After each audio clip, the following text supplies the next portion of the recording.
चर्चा करता। आजही महात्मा गांधींना खूप मानतो। जेव्हा आम्ही मूक मोर्चा घ्यायचं ठरवलं, खूप जण म्हणे नाही नाही आपण घोषणा द्यायचा, छत्रपती शिवाजी महाराज तरी म्हणायचं।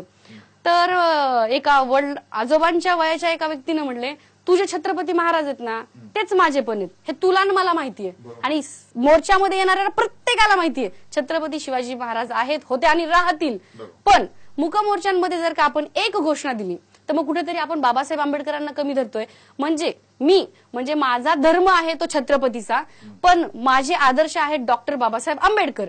स्पेशली माझं लॉ झालंय, आज माझं जीवन जे चालतंय किंवा माझी जी प्रगती आहे माझ्या क्षेत्रामध्ये डॉक्टर बाबासाहेब आंबेडकर नसते तर मी लॉयर नसते। आणि आज मी ज्या पद्धतीने बोलते कदाचित मला ती कलाटणी फक्त डॉक्टर बाबासाहेब आंबेडकर यांच्यामुळे मिळाली आहे। तर मग परत आपल्या डॉक्टर बाबासाहेब आंबेडकर यांचा उल्लेख अभिमानाने करावा लागेल, मग आणखीन शाहूंचाही करावा लागेल। मग ह्या सगळ्यांचा उल्लेख करताना आपला विषय मागे पडता का म्हणे, म्हणून आपण मौनव्रत धरूयात। सगळे आपल्या मनामध्ये श्रेष्ठ आहेत, पण प्रकरण कोऑपरेटिव्हचं झालंय।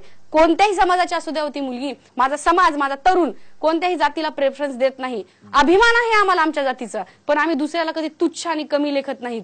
जर ते समाजामध्ये इक्वल असतील तर महाराष्ट्राची प्रगती होईल, आणि महाराष्ट्रामध्ये सगळे इक्वल असतील तरच भारताची प्रगती होईल। आमच्या तरुण